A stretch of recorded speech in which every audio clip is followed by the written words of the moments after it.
Hello and welcome to us reviewing the latest episode of Doctor Who, Deep Breath, featuring the new appearance of Peter Capaldi as the new Doctor. Thoughts? You can start. All right. I thought the episode itself wasn't great. It started off it was a very slow start. It's a very long episode. It was It was. I think it was an a hour lot longer. an hour 20 minutes.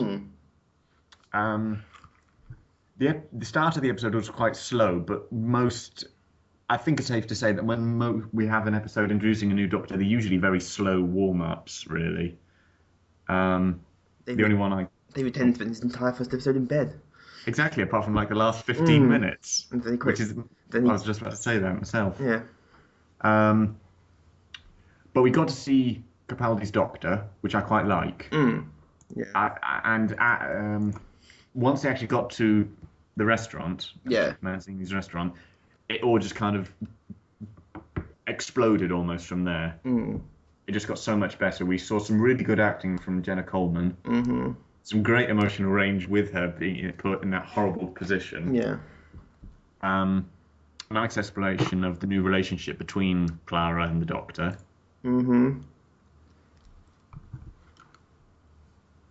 It shows good promise. Shows promise.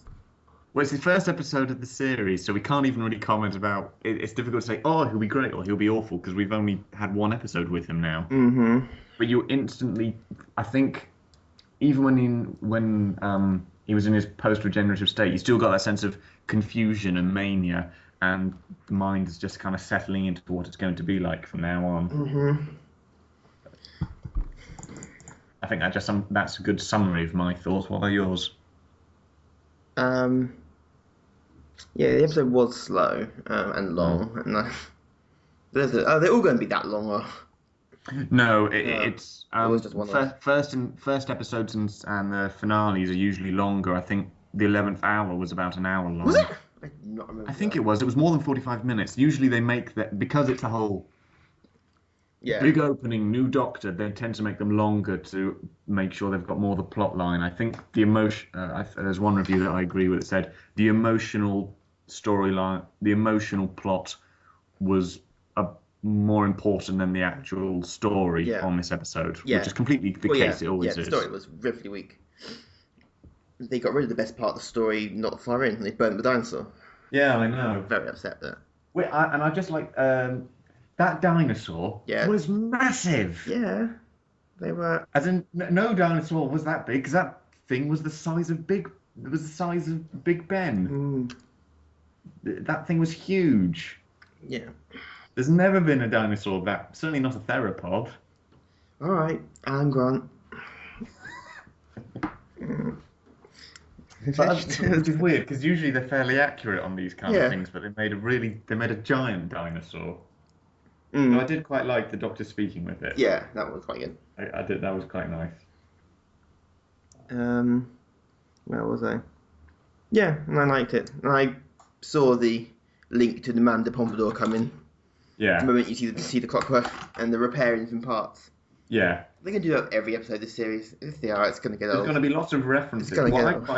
I did quite like the fact that the Doctor spent the whole time thinking, this sounds familiar, I've seen this before. And finally reached that point of sister ship to the SS Madame de Pompadour. No, nothing. Because he never saw the name of the ship. No. And of course, who wrote that episode? That's Stephen Moffat, wasn't it? Yeah, it was. So he's referencing his own work. Wow. Ego. He's got reference to his own work. I mean, the amount of times he reused Weeping Angels. Yeah, to the point where they only worked in Blink. They worked in the best. They worked well. First appearance, was Blink. After that came. And then you saw it move, and it ruined it. Yeah, a little bit. Well, even then, after then, they kind of, I don't know. The Angels take Manhattan. They kind of went back to the whole terrifying thing because they made a big point of them disappearing into the dark. And then the Statue of Liberty moved. Yeah, that kind of... Which someone wouldn't have noticed. Yeah, I kind of jumped the shark a little bit for me. Oh, well, that jumped, there was two sharks. It's done the Statue of Liberty. Yeah, it's the jump of the Statue of Liberty. We have a new saying now. Yeah, even bigger. Yeah, nice little references, though. Yeah, there were the scarf. The scarf, yeah, of course. Another one. I've forgotten. I watched it last night, so I've forgotten most of it. And of course, we had the reappearance of Matt Smith as the Matt Doctor, Smith.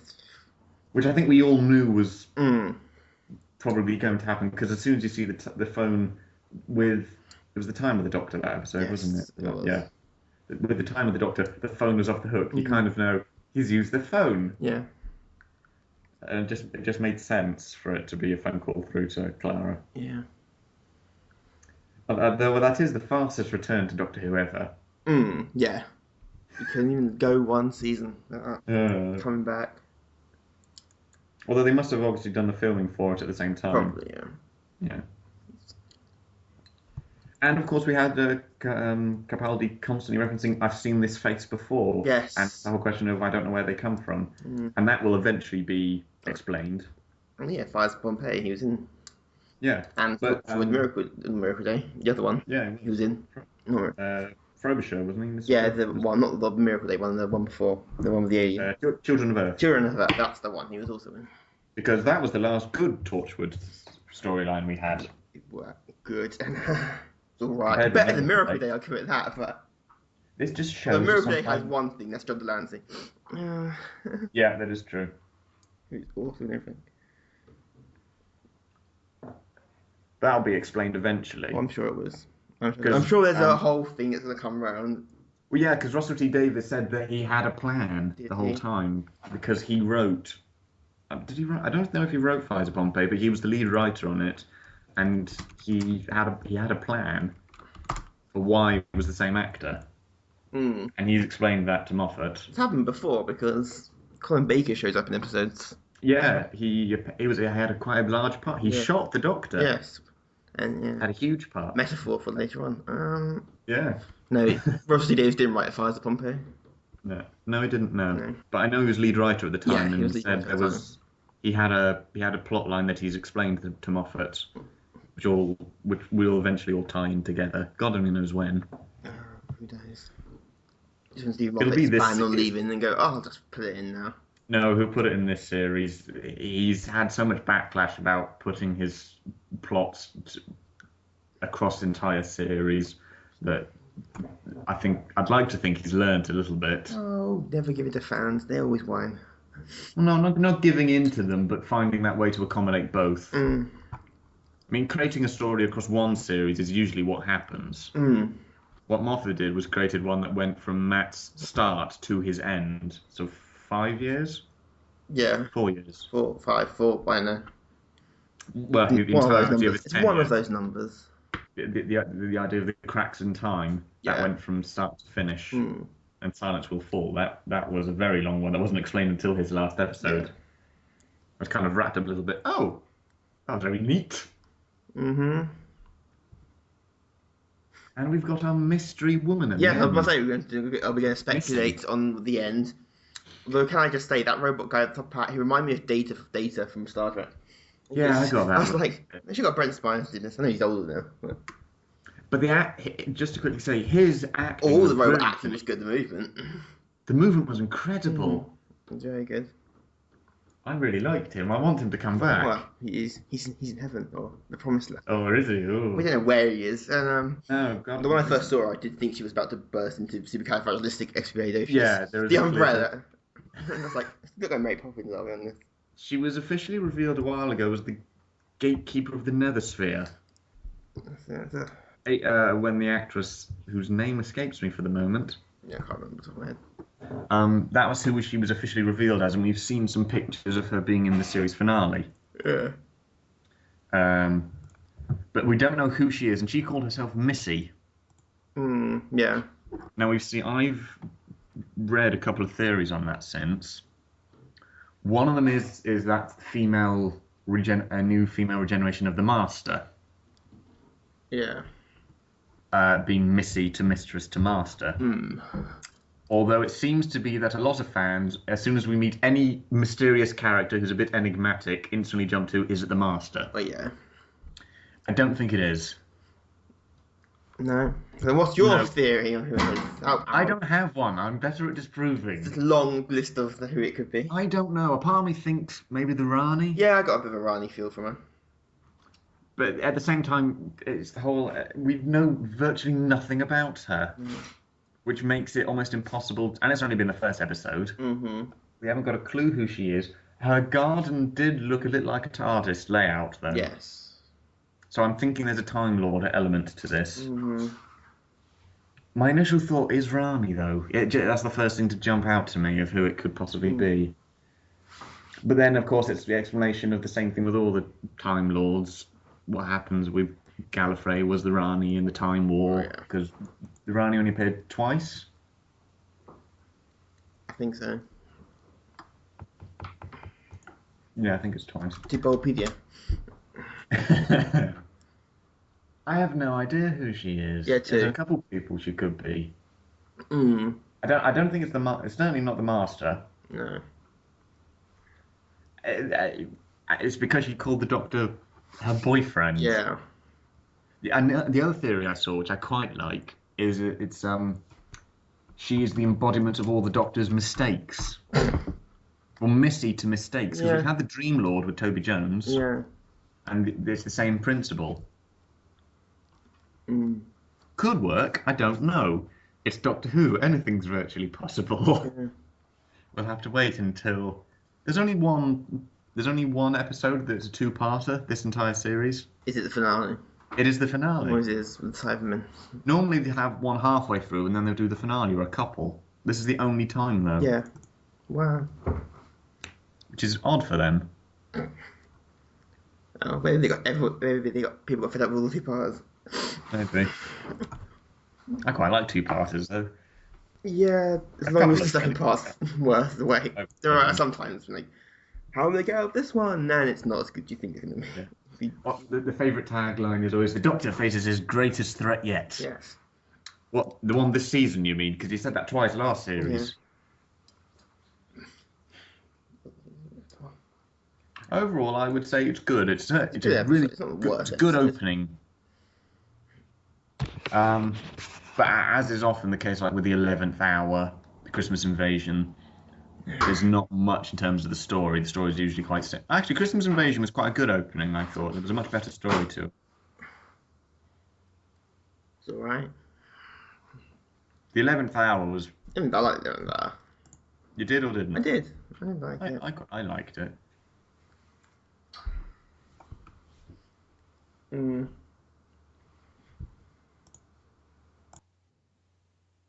No, it was enjoyable. It was. I don't know much more what else to say. There was not. We can't talk much about the story. No. We got to see the Paternoster gang again. The what? The Strax, Jenny, and Vastra. It's cool. Yeah. Which is always nice to see them. Yeah, again. Always funny. And a rather nice explanation of the relationship between Vastra and Jenny. Mm. We got to see them a bit more on the sort of the day-to-day stuff. Yeah. Including that quite nice scene with Jenny thinking she's posing for a meeting when Jenny... What's quite funny.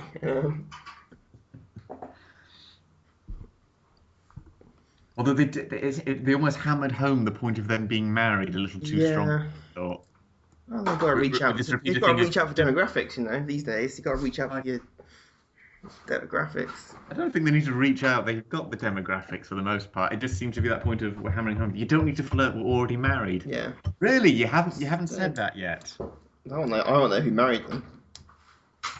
Common law marriage, I would assume. Yeah, it's Victorian England. They're notoriously uptight. Yes, not to mention that one of them is a lizard. Yeah. There is that slight issue. Slight issue. It's very slight. Strax has some great lines. Strax is funny. I always like Strax. He's always funny. Miss Clara, you're looking much better today. Thank you, Strax. Oh, sorry, took the light. You look terrible. That's a line to use on people. Yeah, it's just the next time you got out flirt and use that on someone. So Doctor Who fans fine. If they're not, you may get a slap. Yeah.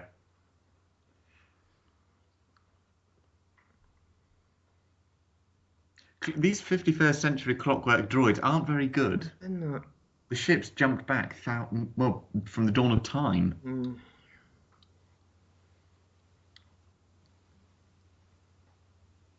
Someone's need to get them fixed. Clearly, you need to get a man. Clearly, they're made by Apple. Clearly, clockwork. Clockwork, yeah. iDroid. New iDroid. Oh, needs updating. It's a new model. Only comes with half a face. It's better than last time. They were wearing masks last time. Yeah, they actually got an actual face now. I did like the Doctor's speech about the broom. Yeah. Which just reminded me of that scene from Only Fools and Horses. Mm. You know the one? No. Well, I know which one exactly. It's the one where it's Rodney and Trigger, and Trigger's got a medal saying that he's had this broom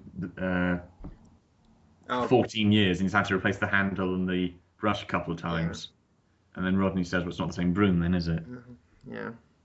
Vaguely remember it.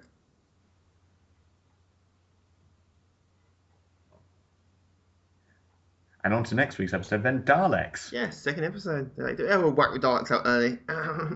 They have brought them in early. I think this will probably be the only appearance. Well, yeah, they do get overused a lot.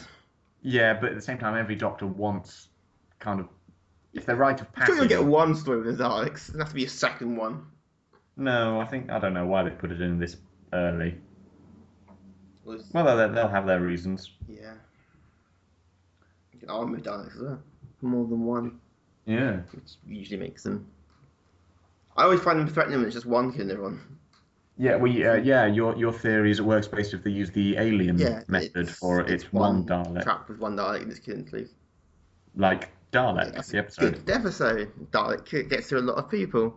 Brilliant episode. One of the ways, the Dalek gets shot by Anne Robinson. The android. Yeah, I love that. Funny. I still like the parting of the ways just because you had the Dalek Emperor. Emperor was good, but he suffers from the same thing as the Emperor from Star Wars. It's all talk and... He's going to. He's kind of part of the ship. And he had a Dalek case thing. Giant Dalek. Giant Dalek versus Giant Dinosaur. That would be a fight. That would be weird. But brilliant as well. Also, Davros might be coming back. You speculated that. Yeah, there's lots of theories as to whether it's Davros. I don't know if it is. We'll see. We will see. Next week, probably. Yeah, next week. Davros. That's really early when Davros in. That's really early. And there's Davros back. We know he's probably not involved in the finale because that's Cybermen. Well, we don't know if it's actually... We know we've seen shots of the Cybermen, but I don't think they're the main villain. No, it's there. I think it's still Missy, gatekeeper woman. Missy... We call Mary Poppins from now on. It's Mary Poppins. Missy Poppins. Missy Poppins. Done. Missy Poppins. I think she's going to be the big villain, but we have no idea who she is. She could be a totally new villain as well. Yeah, she could be. Because a part of me was thinking, is she like the personification of death sort of thing that we've had in... Well, you've had Satan once, so let's not bring death into this. It wasn't actually Satan. I know, but... It was the beast. Giant red thing with two horns. You can clearly see what they're doing. Oh, yeah, wait, the idea being that's the genesis of the idea. Satan. Or Lucifer. But we've met Greek gods before as well. Yeah. I mean, as the Doctor said, he's met real gods, demigods, false gods. Mm-hmm. He's met all sorts. It really opened it. It's odd for them to introduce that so early on. Yeah. Because it already created the mystery of... Well, clearly, that's the idea of... That's the woman who gave the TARDIS phone number to Clara. Yeah. And she's obviously also the one who put the ad in the paper. Mm. Lots of questions with this one. I always thought the person who gave Clara the TARDIS was the TARDIS itself. Doesn't want them separated. That's an idea. What, the phone number? Yeah. TARDIS itself. But she said it was a woman that came in and dropped TARDIS. Well, after we saw a TARDIS, it was a woman. Yeah, I know, but that was a one-off thing, and that was only because of the TARDIS essence put inside the human shell. Not Helena Bonham Carter. No. You really should have got that wrong. I don't think she would have been interested. I think it was at least... Well, she might have been, but... He does weird odd things every now and then. But we've got lots of things to look forward to. Yeah. This series. We know they're going back to Planet of Fire in one episode. We've got lots of cameos to look forward to. Not cameos, but yeah, guest there stars. are quite a lot, there are a few. We have Keeley Hawes, Ben Miller, Frank Skinner. There's probably some more I'm forgetting about from my head. Chris Addison's in the last episode. Is he? Yeah, Thick of It co-star, back with the main guy again in the series finale. Oh dear. That's only been... I only saw that this week. I saw that in that news. Yeah. So final thoughts. I liked it.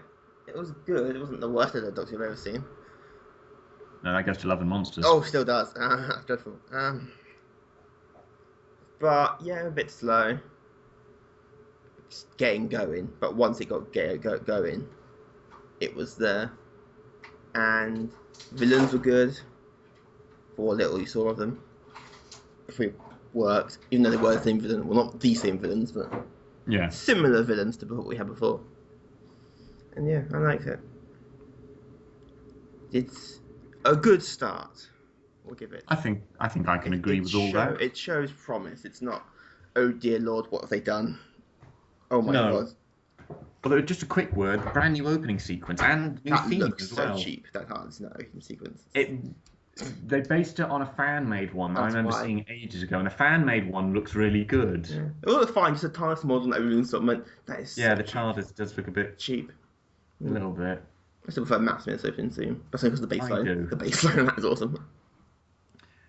But they're really making a thing of... Yeah, and you got Peter Capaldi's face in the open titles. Yeah, well, his eyes. Yeah. Just terrifying eyes. The eyebrows. And the independent eyebrows. Yes, independent eyebrows. So yeah, good start, and we'll see if the Daleks are comical villains or actually threatening villains. I'd like to think it's actual threatening villains. It's very rare with Daleks. Maybe. The trailer suggests it. They've become caricatures themselves, really. Yeah. Which one need Davros back? Because Davros can be done Davros can be threatening. Done well, he can be quite threatening. Hopefully it's the same actor they got to do it last time. What's his face from who's in Torchwood originally? Yeah, he was. He's good. Yeah, he was really good. Yeah, I liked him. So yeah. Who's writing the next episode? It's not Moffat again. No, but he doesn't write many episodes, does he? Maybe no, lead writers don't tend to. He'll do the opening and the closing one, maybe a couple in between. I keep writing Deep Throat instead of Deep Breath. I've watched too much X-Files. And it's not the porn, it's the X-Files. There's an informant in it called Deep Throat. Into the Daleks, the next episode is called. Yep. It is written by Phil Ford and Stephen Moffat. Interesting. It's a joint one. Phil Ford, has he written other episodes? On his Wikipedia page. He's written for The Bill, The Sarah Jane Adventures, and he wrote The Waters of Mars. Co-wrote The Waters of Mars with Russell T Davies. Oh, that was quite a good one. Yeah, it was. And he worked with Russell T Davies as well. He did an episode of Torchwood, done Sarah Jane. He's got introduced. He's done a lot of work with Davis because he's also he created Wizard vs Aliens, which is the other Davis series that's still on the BBC. CBBC, I should say. So their own channel now. Return of the Daleks. Who have we got in this episode? No one. None of your... Nicholas Briggs is the voice of the Daleks. Yeah, sorry, Nicholas Briggs. That's the voice of the Daleks. We've got some fairly good actors in it. Quite a few I recognise. Oh, and this episode introduces Danny Pink, the new companion. Yeah, are they confirmed Clara's leaving yet or not? No. Okay, she's leaving. Otherwise, they would have said no. If they said nothing. No, they've not. They've said something, but they haven't confirmed. A spokesperson for the BBC has said, you'll have to wait and see. Literally said, she's leaving. We aren't going to comment. You'll need to watch the series. Leaving. You can tell by the way. If you wasn't, they would just come out and say no. In fact, they've gone wait and see means. Well, Capaldi said it in the one show because Alex mentioned it. He says, "I'm not." What would you be looking for in a new companion? And he said, "Oh, I'm not." and I don't know where these rumors he's not allowed. These non-disclosure act. They're not allowed to stay to go around. Obviously, they're not allowed to state or anything. A part of me is annoyed because the Mirror is the only paper that ran with the story. Well, Mirror. They hack the phones, you see. Yeah. That's not something that gets us into trouble. We didn't hack the phones, we're fine. Oh, we're fine, man. The Mirror hacked the phones. News International. Yeah. Basically, Rupert Murdoch hacked the phones. Personally hacked the phones. No, what annoys me is that I think we've spoken about it before. We've passed the point now where we can't find out about it during the episode. We'll know months in advance when an actor's leaving. With the Doctor, it's big news. I feel like the companions, I miss the times when it was they'd just leave on the episode and I wasn't expecting that, and there's an actual emotional reaction of surprise. Well, these days the fans like to get things ahead so they can discuss it. I know, and then they can theorise on who the next one is and all that sort of thing. I can see there's pros and cons to both of it. I can understand that, but actually looking back on it, we've always known when a companion was going to leave ahead of time. We vaguely remember very little about Martha. Her personality was that of. Yeah, you didn't like Martha. Well, you don't like Martha. Actually, she's. I just don't remember much about her. Forgettable, we'll say. To me. Fair enough. I don't like Rose, but I remember things about her. Yeah. Yeah. Martha, I'm like, yeah, she was there. Somewhere. Doing something, I'm sure.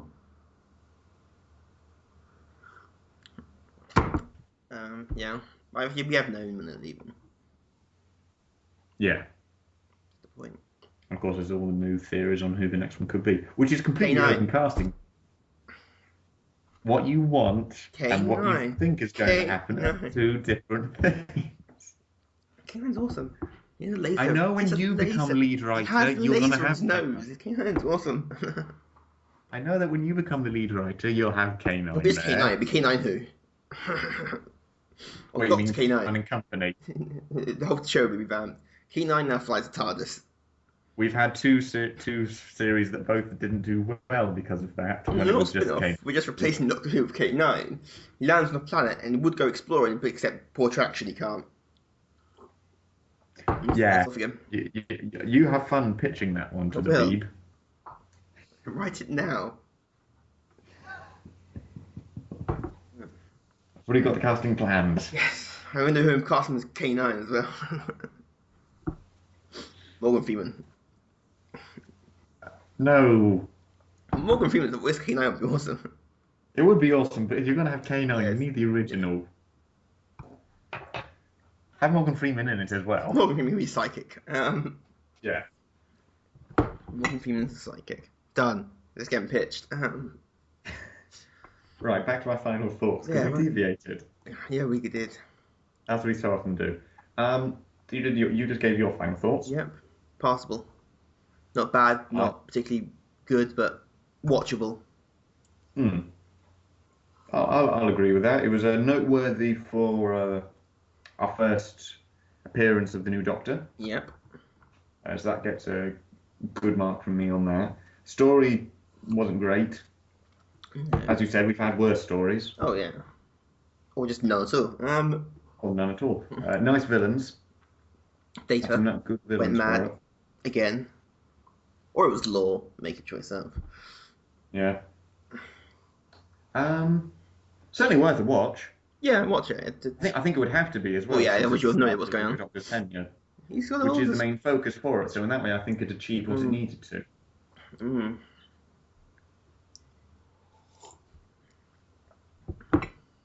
And I think that brings our review to a conclusion there. It does. Right. So next week, Daleks.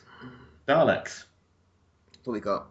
Sorry, I can't remember where. They're somewhere, but I can't remember where. Join us then.